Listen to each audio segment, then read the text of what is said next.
มันเลยอยากออกเนาะมันหดยามหดเวลามันเลยได้หดยามพยายามหน้าเนี่ยก็คือเอาไฟที่กันนี่ขนาดเช้าอีดีที่กันนี่นะไอ้บอกเลยนี่ไปงานอย่างนี้หดยามหน้าเนี่ยมันยากจะเล่นพูดเล่นพี่เนี่ยนะเอาเหมือนคนหน่อยผู้เดียวเนี่ยครับครอบครัวมันหน่อยคนเลยแบบยากเนี่ยเลยพูดเลยไกลมาให้ตอนนั้นอะไรย่างอยู่บ่เรียบร้อยตายอันนั้นเป็นแดดน่ะยายไปตู้ที่ว่ามีลูกแม่ลูกนั่นยังตายหมดชื่อว่า3 ตัวบ่3 ตัวเนาะตายหมดมันคือว่าเนี่ยถือช่วงไก่มันถือภาคแม่ช่วงนี้เนี่ยอันนี้บ่แม่นไก่เนาะไก่เพื่อลังนั้นมันมีแล้วไก่ไม่ตู้มีแม่ลูกทันว่าเฮ็ดมึงเดี๋ยวนี้ตายหมดถือไก่ช่วงมันถือภาคพี่น้องแล้วมันก็เขาเพื่อนอะไรกันเบิดเพื่อนนั่นเมียนแต่หมูเฮาก็ยังมาเป็นงัวเป็นบ่รอดกันนะมันเลยเขาเป็นฝากเงินมาให้บ่คำนับมาให้ทั้งเงินน้องคนพี่น้องเลยเนาะไว้ซื้อไว้ซอยน้ำเงินน้ำตาลนี่แหละจำนวนเงิน500,000 ปีพี่น้องเลยเนาะคิดว่าไว้ใช้กับพวกนายคนขอขอบคุณคุณหลายเด้อใจตาจะดีเงินจะดีคือไหนคะมีมาให้500,000ขอให้ครอบครัวของแม่มีสุขภาพแข็งแรงความเจ็บอย่าให้ใดความไข้อย่าให้มีไม่ว่าจะเดินทางไปมาขอให้ตลอดปลอดภัยขอขอบคุณทางเราคำแล้วกันอินเทวา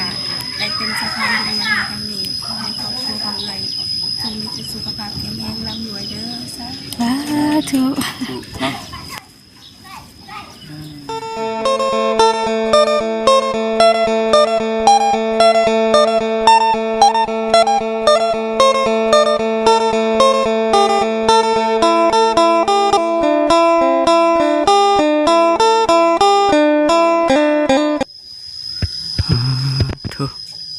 บนมาหึงเติบพี่น้องเลย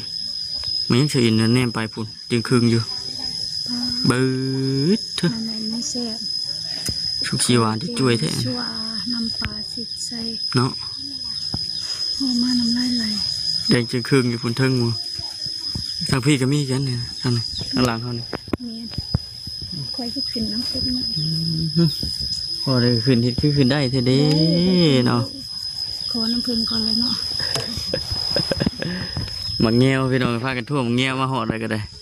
นี่นะกุกนี่ก็ได้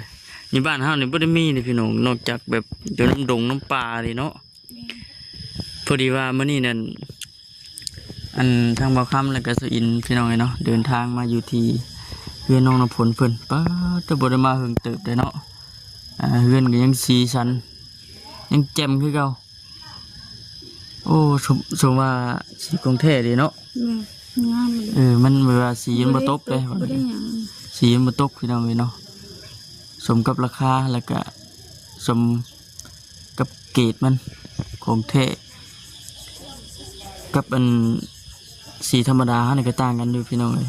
เพราะว่าส่วนมากเนี่ยสีเห็นแบบสีเพิ่นทาแต่ตะกี้อะดีเนี่ยมันสีขั่วเลยพี่น้องขั่วเป็นเพนนะชาฮาเบิงตัวนี้คือสีโบคือตัวนั้นดอกเบิงมันเรียบมันเนียนเบิดนะพี่น้องเลยเอาคนอื่นกะทักทายสบายดีเด้อพี่น้องเด้อเนาะทักทายสบายดีกันบัดสุขคนพี่น้องเลยพบเจอกันคือเก่าวันนี้กะเดินทางมาที่เฮือนน้องน้ำฝนเพิ่นแต่ว่าถามทาง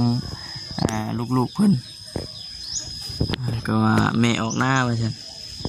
ที่เก่าไม่ใหญ่เนาะคือเพื่อนเนาะเป็นคือว่าบ่เห็นยันออกหน้าให้ออกหน้ากัน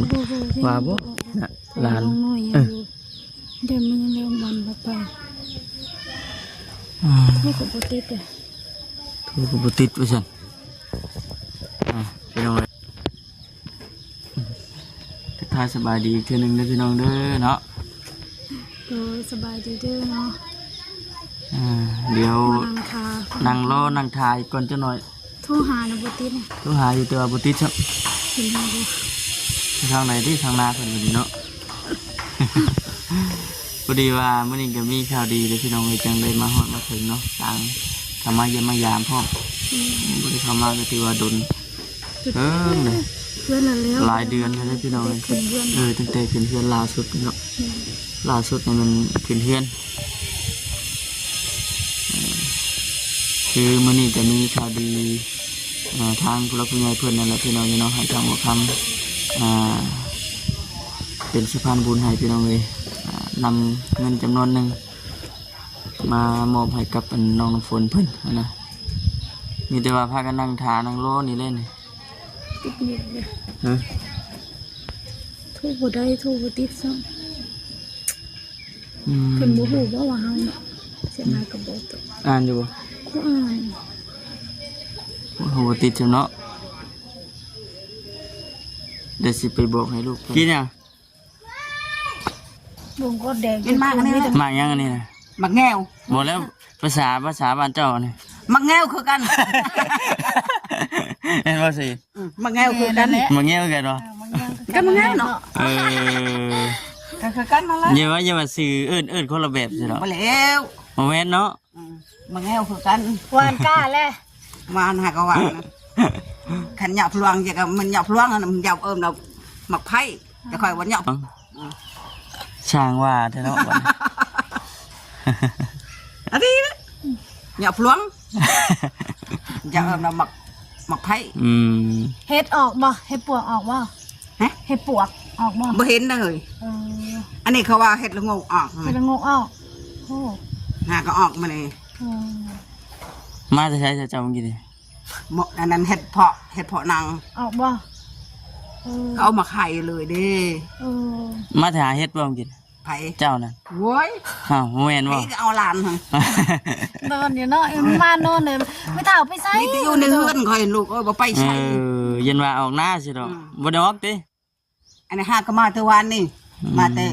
เฮ็ดงานหั่น เห็นงานอยู่ไสอันนั้นน่ะ ชิโน เออเห็นงานหยังอะน่ะ นี่แหละพี่น้องเนาะเห็นทางกัน เออ ทั้งสะบุญ เออ เรือแม่บุญเพิ่นนั่นเลยพี่น้องมาเมื่อวานนี่ว่าซั่น คอยไม่ได้นอนอยู่ในเฮือนวันนี้ก็นอนหมดมือ อืม ไปทั้งผัวทั้งเมียบ่ไปเออ ลูกไปอยู่นี่ เออ งานหยังก็ตุ ฮะ งานหยังก็ ไปจักขมอนเขาก็เลย งานขายเครื่องบ่ ว่า เฮ็ดทางพัวว่า จะตูนปะคอย เอ้า น้าก็ไปเราก็บอกเลยเขาว่าไปหมดช่องคนมาผัวบ่ได้ออกว่าซั่น ให้ชอนชัยอันอยู่เฮ็ดมันก่อนแล้วเราจะไปนำว่ะ เออ บ้านนั้นว่าเมียตูนปะ ผัว คนป้าบอกบ้านนี้ ผัวบ่ได้ไปนํ ผัวไปลำลัง ผัวไปนำ ไป หลัง บ่ได้ไป บ่ได้ไป อยู่บ้านนี้ อันอยู่ในเฮือนนี่แหละ เมียไปเฮ็ดเวียก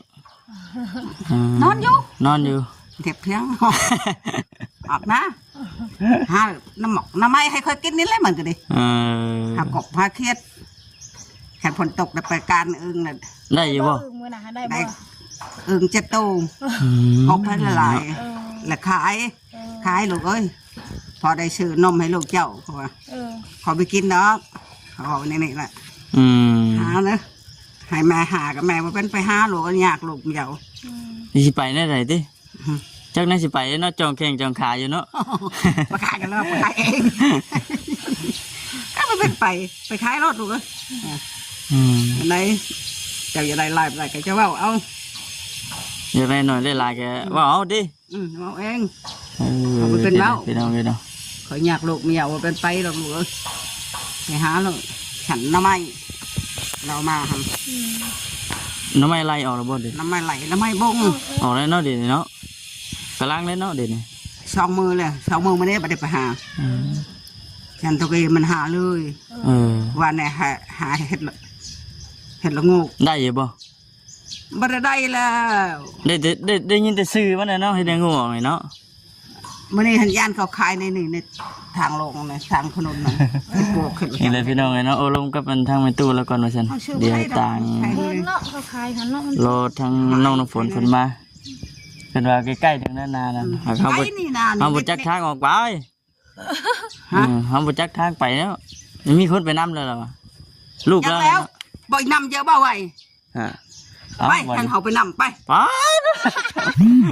ไปแล้ว ได้ลูกฉันจะอยู่ท่านี่เด้อฉันแบบเดียวนะน้อง เจ้าสิไปบ่ เออ อีนางบ่ตื่นบ่ ตื่นเลยมันเอาเอง เอาเจ้าสิไปนำบ่ เออมันให้ไปนำเองนะวิตามนี่แล้วก็ไม่ชุกๆกัน กระชวนมันเขาเลยหั่น ระวังตกคลองเด้อด้วย แล้วว่าเราจะไปนำพี่น้องกันเนาะ เขาจะกินน้ำมันยัง พากันยะฝนมากัน เขาขึ้นทาเอาน้องเป็นน้องก็เถอะ นี่พี่น้องกันเนาะ น้ำจะ น้ำอยู่นั่นก็ตารถพุ่นดิพอดีว่าชิว่าจังไรแล้วพี่น้องเลยเนาะ เสร็จไปหาเพื่อนกับบุ อีกอย่างโทรแล้วนะพี่น้องก็สิให้เราไปนำก็คือแบบว่าเฮาได้มาแล้วก็เฮาได้มาแล้วก็จะเป็นสิเอาให้เลยนะเนาะสิเนาะเพราะว่ามันถึงช่วงเกี่ยวจังไรนะยามฟ้ายามฝนเวียกแน่ นั่นเหรอ อันนั้นพี่น้องเอ้ เป็ ย นไงแล้วไม่ตู้แล้วอะมันไม่สิไปน้ำให้เราดูแล้ว พอได้ให้เราไปแต่ผมพี่น้องเลย ไปว่าฉันติ แม่แล้วว่า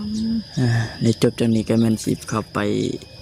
เยี่ยมยามทั้งสเตลคนอีกคือกันพี่น้องเฮาได้มาแล้วก็สิเข้าไปอบรมฮะ ว่าคุณปลูกพนะ ปลูกยัง ปลูกของพังเพื่อเต็มนาเฮียน โอ้เครื่องปลูกของพันสเตลอันบ่หลายเด้ยามนี่กับมัน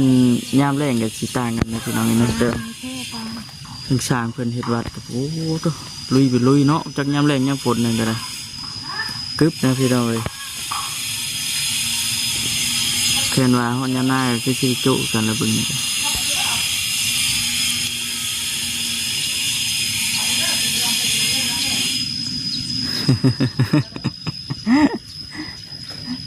โอ้คำประจักทางไปเลยเนาะแนมไปกับมือคืออยู่มีแต่ป่าว่าฉันเราว่าใกล้ๆนึงนะเราย่างไปแค่เดียวเอาไปลองเลยวันนี้กะจีพาทางชีดังเอาลงกันอย่างนี้เลยเนาะวันนี้เนาะเบื้องนี้บริถือกันไม่กระชันมาจับเอาพี่น้องอยากตีเมเด้อเนาะ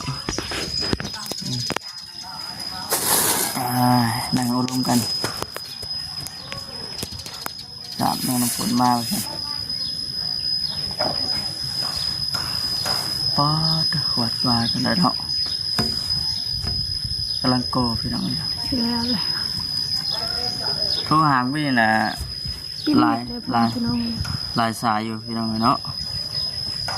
2-3 สายพอแหละ ไปแล้วกูงางไปแล้ว ฮะต่อยไปเลยดิฮะมาแล้วอันนะเนาะเอาตอนนั้นหดใส่ใช่ไหมพี่น้องเนาะ ดี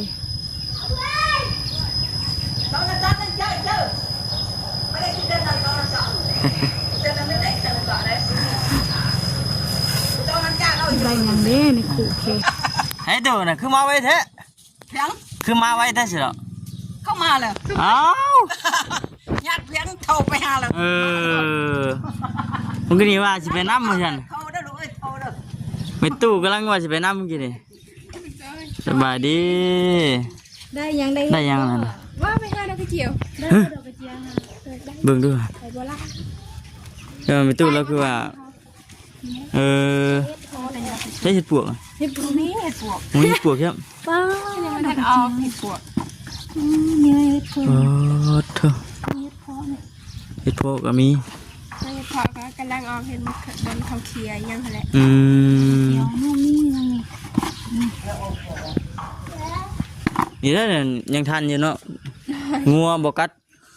ไปแต่เช้า บ่ไปจะเด็กคนนั้นเนาะมาทั้งสายมานอยู่ว่ามันนี่ ว่าน้องลงคนเขาหักเด้อว่ะ มานอยู่ ๆ ว่า มันไม่มีสัญญาณเพราะว่าไป ไปหายังไงบ่ ไปอยู่ป่าแล้วมันบ่มี โทรหา3 สาย4 สายว่าฉัน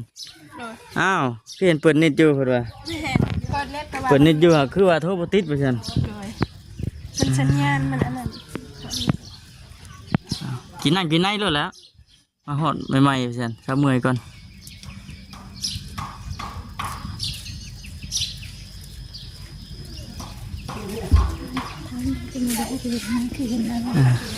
จับกล้องไอ้สิจับกล้องให้ก่อนมือกล้องเพิ่น มือกลางกระสันแล้วไม่กันสัน ไม่กระชันมันลึกกว่ามาต้อง ลงพุ่มพัวอยู่ เป็นไง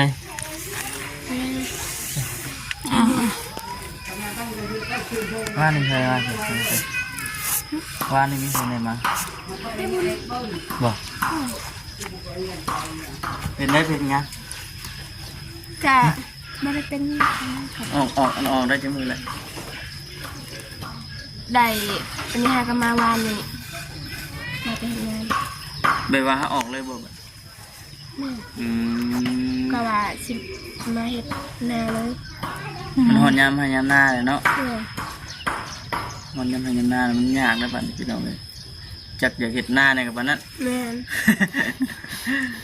เข้าใจก็บ่ชึกอยู่พี่น้องเลยเนาะไปทางใดก็คันนิ่งนะบัดนี้ ลูกอีกเนาะ ลูก ตอนแร น้อย ก ใน ก็ บัดนั้น ตอนแรกก็ว่าชีอยู่เห็ดก้อนเพราะว่า มันยังไม่ทันได้มีอยังเด้เพราะว่าก็เลยว่าอยู่เห็ดก้อนพอได้เงินนะอันนี้ก็เลยว่าฝนวานกาเดียวเลยก็ว่ามาคือไปรักครัวรักแม่ กล้ายังได้บ่ได้บ่ กาวานนะแต่ว่ายังไม่ทันออก เออไปเฮ็ดงานนั่นก่อน อยู่ในเซเว่นขายเครื่อง ชีวิตใน เซ ไม่ใส่ เว่นในซิโนหันสะดวกซื้อขายเด้ อ๋อ เออ ไผหางานให้ ก็เพิ่นมาเพิ่นคนในบ้านนี่เพิ่นเคยไปเห็ดแล้วเพิ่นก็มาเอาอยู่นี่ อ๋อ เมื่อนั้นแล้วก็เลยว่าไปนํเพิ่นถามเพิ่นว่าสิเอาบ่คนงานเพิ่นก็ว่าเอาก็เลยว่าไป เออ ไปได้จักเดือนบ่ ไปเดือนหนึง ได้เดือนเดียว ไปจากวันที่18ในเดือนหนึงกับ30,000แล้วเพราะว่าวันที่21มาแล้ว อืม เนาะแต่ก็คือว่าเนี่ยพี่น้องเนาะแต่ในใจก็ยังบ่ทันได้อยากออกเท่าเนาะมันฮอดยามฮอดเวลามันได้ฮอดยามพยายามหน้าเนี่ยก็คือว่าเนี่ยไปคือกันนี่ขนาดเซาอีดีคือกันนี่น่ะ ไอ้บอกเลย ที่ไปงานอย่างนี้แต่ว่าฮอดยามหน้าน่ะมันยากจักเล่นพูดเล่นพี่เนี่ยนะ โดย เฮาหมดคนหน่อยผู้เดียวเนี่ยครับครอบครัวมันหน่อยคนเลยแบบยากเนี่ยเล่นคุณเล่นพี่โดดคุณโดดพี่เนี่ย แม่ง เห็นสิป้ากับป้าบ่ได้บัดนี่ ป้าบ่ได้เงินเดือนบ่คุ้มกับเงินซื้อข้าวได้ ก็เลยตัดสินใจออกมาเฮ็ดหน้าก่อน เลย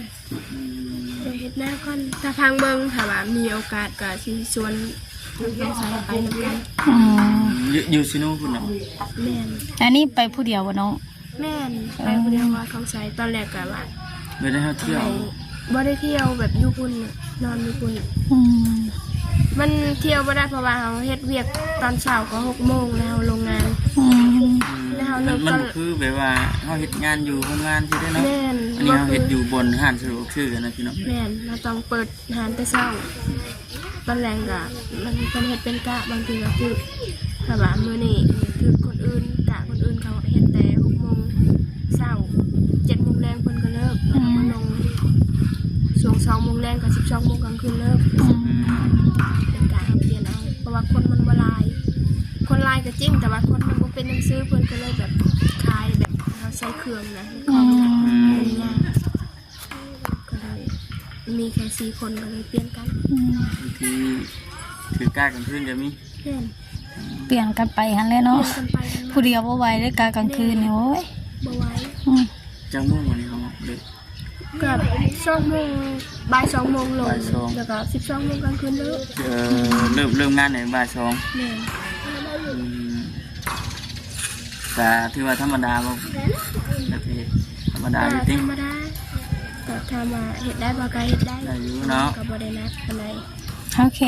คิดราคาให้แล้วก็เอาเครื่องมาแบบเบิ่งเครื่องเบิ่งของเดี๋ยวนี้บ่ แต่เวลาเครื่องที่ว่ามันหมดไว้ยังมาก็จดไปแล้วก็ลงไปให้เพิ่นก็ไปสั่งมา อืม แต่ว่าภายในเดือนหนึงนั่นเด้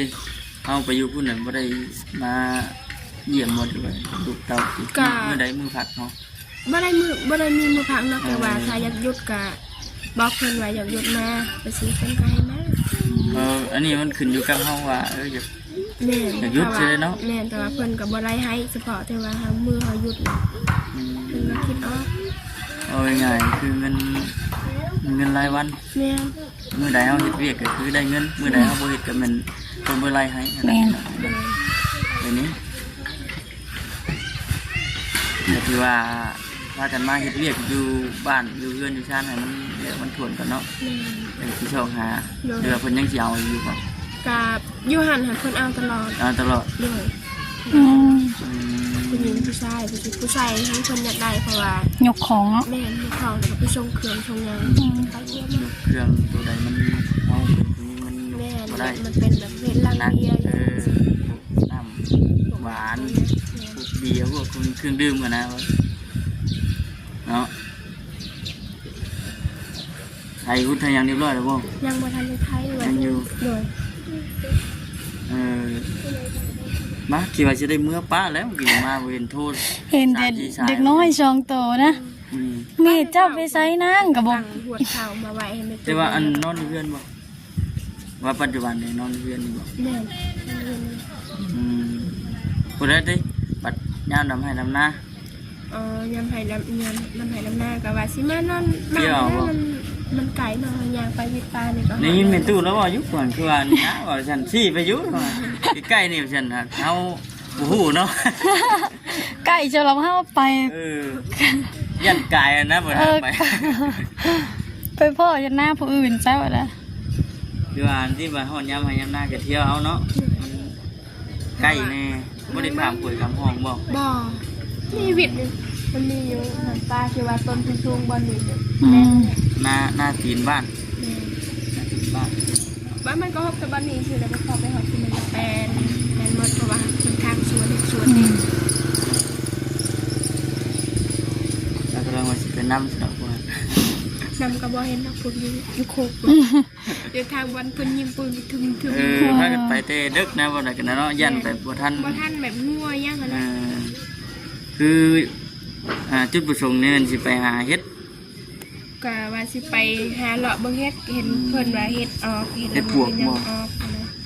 เฮ็ดละโงกนะ มันก็สิแบบเดียวกับทางเฮานั่นแหละเนาะ กำลังแบบยายๆกัน แบบว่าได้ยินทางบ้านเหนือ ไป ประชาว่า ค่อยไป3มื้อแล้วบ่ได้จักดอก ได้ยินทางบ้านเหนือประชาว่าเฮ็ดปวก โอ้ เอาเจ้าขายกงซีซ่า5เซนว่าซั่นบัดเจ้าไปหาบัดว่าโอ้ย ย่างยันขาลาก3มื้อบ่ได้หลับ แหละอันนั้นเฮ็ดเพาะนะโอ้ยอยู่บ้านหันนั่นป้าหันน่ะไปเมื่อวานนี้ยังได้ถ้วยนึงพอไปเบิ่งนี่ได้3หน่วย จะเก่งไปเพราะอันบนกับเจ้าซะเอายี่ว่าสิใครอยู่ได้บ่ได้เนาะเชื่ออยู่ว่า ไปเมื่อนั้นไปหาเฮ็ดเพาะไปจนเมื่อยขาล่างขาหยังอุ้ยวะบ่ได้จักดิ ถ้ามัน เป็นย้อนโตหาบ่เป็นบ่ไหววะ ว่าเฮ็ดนี่มันยังออกบ่หลายเนาะ แม่นมันกำลัง พูนช่วงหาสิดำหน้าพุ่นเนาะเฮ็ดออก เดือน7 อืม เจ็ด เฮากำลังยากเวียกโพด 7นี่เฮ็ดละโงกเฮ็ดเพาะเฮ็ดอีหยังเฮ็ดปลูกอีหยังนี่ออกหมดช่วงนั้น ก็พอได้กินอยู่ทั้งนั้นติ ช่วงเฮายากเวียกพุ่นเพิ่นสิออกดอก มีลาไปหาเนาะ แต่ก็แซวไปตอนนั้นกลางคืนเป็นหลายคนขับไป ไปก้านเอาเนาะไปเยืองเอา ไทย อาศัยยังกันกลางคืนนั่นแหละว่าตอนเว้นมันเฮ็ดเวียก เห็นเวียดเด้ มีเวลาไปจ้ะ ไปก็ต้องไปเอาตอนเช้า แม่น ๆแต่บ่ทัน โอ้ยไปแต่เช้าก็เฮามากับเมื่อยเฮ็ดเวียกเฮาบ่ช่วยบัดนี้แดด แค่ว่าสิซื้อกินมีเงินบ่ได้ โอ้ยบ่ไหวดอก ซื้อ ซื้อ กินให้แพงอยู่เนาะ หมู่ขายก็อยากได้แพงเนาะ คนขายแพงจักโลเท่าใดเดี๋ยวนี้ คือว่าผลึกพลัมได้พี่น้องเห็นน้องพระเจ้าแซ่น้ำเพชรจักแม่นบ่แม่นได้ นี่เฮ็ดเพาะหันซันเดย์นี่50,000กินได้บ่ ถือตูมเนาะ 50,000 สิกล้ากินอยู่บ่ ก็ต้องถึกตัวแบบมันบ่ได้มีแล้วว่ามันสิมีตัวดีค่ะมันต้องมีแบบ โอ้ตัวแก่ตัวหยังไปอันนั้นจังวะ ปนกันแล้ว แม่เตอ พอเฮาซื้อปุ๊บก็อีกบีบของเก่าบ่ได้อยู่นี่ แต่เอื้อยอย่างมันนั่นชวนบ่ข้ามไปนะเพิ่นว่าบ่ไปก็อย่านะไกได้บ่ฮอดละกำหนึงโอ้ยว่ะนี่จนราคาลากเอาเรือมา บ่คือเอาคิดแต่ราคาได้ไปนี่แหละน้องพลน้องมื้อนี้ก็มาเยี่ยมมายามมาทางไทยเบิ่งถึงได้เพิ่นมา เตะขึ้นเฮือน ล่าสุดก็คือเพื่อนใหม่ แต่ว่ามาขึ้นเฮือนใหม่เพิ่นผู้ เด้อ คือช่วงนี้ก็มีเงินแต่ทั้งเงินในบุญเพิ่นบ่เกี่ยวกันมา เมื่อวานนี้เพิ่นเข้ามา อืม มาเยี่ยมมายามนี่แหละเนาะเวชานบ้านช่องกันแล้วครับเรื่องนี้ขึ้นดูไปหาเงินหาค่าเสียค่าไฟเท่านั้นบัดนี้ โดย แพงบ่ ก็บ่ได้แพงเพราะว่ามัน2ล่างนั่นเป็นเงินประตูสร้างทางเงินนี่อ่านกันคนละเดือน พูดบ่ มีประตูนี่มาต่อแต่เงินหลังนี้เด้ อืม พากันออกคือว่าเดือนนี้ทางน้องออกแล้วก็เดือนหน้าแล้วก็เป็นเพื่อน เปลี่ยนกันเนาะ เพื่อนเป็นกัน เปลี่ยนกันออก ต้อง พัด โย เป ค ลี่ย น น ก็มีตูมีอย่างแน่นอนมันก็แค่แม่ประมาณแสนป้ายเลย เดือนหนึงแสนปลาย มันมีตูมีตูมี ตู้เย็นตู้ เอา หยั ก็ ง ใส่พัดลมเนาะ แม่ยามฮ้อนน่ะเปิดเบิดคืน ยามฮ้อนนั่นแหละ แม่ ยามนี่น่ะกลางมุ้งอยู่แล้ววะ กลาง อ๋อบ่ได้ฮ้อนไหน บ่นั่นปานใด บ่มีฮอนบางช่วงนี้มีแต่ยุ่ง มียุงเป็นแต่ปลาที่แห้งคักเด้อ แม่เห็นไหม คือสูดเอามือมาโต๊ะปูกูเด้อ อืม หามไป เห็นไหมสิเนาะนั่นแหละเนาะวันนี้ก็มีข่าวดีแน่น้องคนไหนเนาะมีทางผู้รักผู้ใหญ่เพิ่นอยู่คนละต่างประเทศคนละผู้ที่ว่าบอกคำซื้อไก่มาให้ตอนนั้นอะไรย่างอยู่บ่ ตาย เรียบร้อย ตายอะไรมันแดดน่ะตายไม่ตูที่ว่ามีลูกแม่ลูกนั่นยังตายหมด ซื้อว่า3 ตัวบ่3 ตัวเนาะ ตายหมด มันคือว่านะถึงช่วงไก่มันถึงภาค แม่ช่วงนี้เนี่ยอันนี้บ่แม่นไก่เนาะนะไก่เพื่อลังนั้นมันมีแล้วไก่ไม่ตูมีแม่ลูกทันบ่เฮ็ดมึงเดี๋ยวนี้จ้ะตายหมด ถือไก่ช่วงกันถึงภาคพี่น้องกันแล้วมันก็มันเข้าเรือนอะไรก็เหมือน เบิดเพื่อนนั่นแม่นแต่หมูเฮาก็ยัง มาเป็นงัวเป็น บ่รอด แม่น ที่กันนะจะมันเลยเข้าเป็นฝากเงินมาให้บอกคำนับมาให้ทั้งเงินน้องคนพี่น้องเลยเนาะไว้ซื้อไว้ซอยน้ำเงินน้ำซานนี่แหละจำนวนเงิน500,000 ปีพี่น้องเลยเนาะ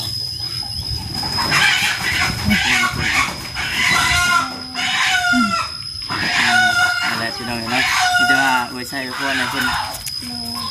ขอขอบคุณกับคุณหลายเด้อจังหวัดจะดีเมืองจะดีที่ไหนคะมีมาให้500,000ขอให้ครอบครัวของแม่มีสุขภาพแข็งแรงความเจ็บอย่าให้ใดความไข้อย่าให้มีไม่ว่าจะเดินทางไปมาขอให้ตลอดปลอดภัยขอขอบคุณกับคุณที่เราคำแล้วกันอินที่ว่าได้เป็นสะพานบุญมาให้กันนี้ขอให้ครอบครัวของเราจงมีสุขภาพแข็งแรงร่ำรวยเด้อสาธุ สาธุ ถูกเนาะแนมไปทางไหนกันแปลงจึงคืนอยู่บ่ซักอยู่บ่ ตัวนี้เราก็จะปีนขึ้นไปเอา ขึ้นได้อยู่บ่ ได้ เนาะ คนบ่ให้บ่น้องคนบ่ จริงๆก็ต้องใช้เครื่องแป้งให้ อืม มันเป็นของคุณตัวเอง บ่ อืม ตายขึ้นมา บ่ลักษณะ ยังเหรอ ไปลงคลิป อืม บ่ค่อยมีสัญญาณเลย อยู่นี่เด้ บ่ค่อยมีแล้ว ไปแล้วบัด ไป นี้ แล้ เนาะ วคนไปไป ทีมงานบ่ได้เข้ามานั่นก็ไปเป็นเนาะ แม่นค่ะเพิ่นเข้ามาหลายคนตอนนั้นมันมี เอาสเตลก็ไปนำบ่นั่นน่ะ บ่ได้ไป หนังทั้งหลังน่ะ แน่นอน แม่น เอาเย็น อืม เอาจังได๋พี่น้องเนาะเวลาพี่นี่ก็มีแต่ว่าสิจบคลิปก่อนพี่น้องเวลาพี่ดาน้องไปก่อนเด้อเนาะจังไดก็คือว่าพี่น้องฝากกดไลค์กดแชร์กดติดตามรับชมเบิ่งพี่น้องเนาะโอเคพี่น้องสำหรับคลิปนี้ก็ขอกล่าวคำว่าสบายดีเด้อ สบายดี